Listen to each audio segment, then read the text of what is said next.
Fundamental freedoms protected by the First Amendment of the U.S. Constitution. Freedom of religion, freedom of the press, freedom of speech, the right to petition, and the freedom of assembly. That gives us the right to gather in groups for protests, marches, and demonstrations. News 3's James King joins us live here in studio with a look at the power of protests and also law enforcement's efforts to keep those demonstrations peaceful. Yeah, that's correct, Marie. American history has shown over the years that protests can make a huge impact on our country. They can change minds and even laws. There is real strength in these movements, but we also look into how law enforcement ensures you can exercise your right in a peaceful way. Show me what democracy looks like! For decades, communities have held protests to bring light to some injustices in our country. Let's just get together and figure this thing out, because this isn't good for anybody. Nobody wins when people get killed. Who wins? Nobody. From the women's suffrage movement, to the civil rights movement, to the LGBTQ rights movement, and in 2020, the Black Lives Matters movement.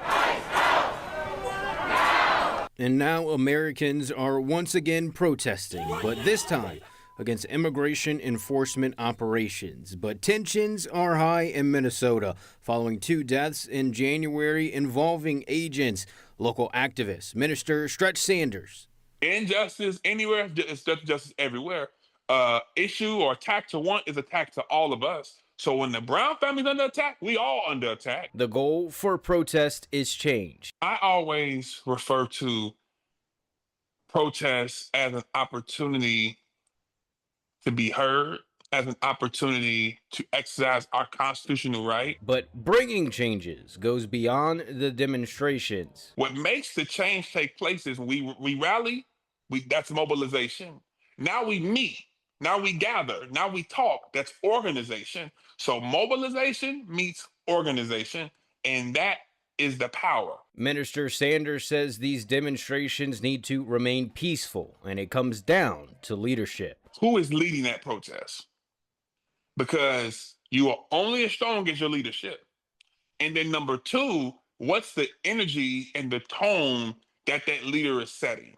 For the most part, if those 2 things are in place, the protest is going to be peaceful. Keeping peace is the goal for law enforcement. Former Las Vegas FBI agent in charge, Aaron Rouse. When you see a civil demonstration or even riots, you have the local police and sometimes even the National Guard that will come out to maintain the peace, restore order. He says training for each agency differs. It's about ensuring peace and de-escalating tensions. With federal law enforcement, they're usually behind the scenes. And in many cases, they're the ones who are in active contact with the organizers of the demonstration or the protest. And I think that that's where we've seen some failures here, is that both sides haven't been communicating effectively, or that message is not getting down to the people who are in the front lines. Rouse says he wants people to continue to exercise their freedoms, but in a peaceful way. Whether it's a deputy on the street,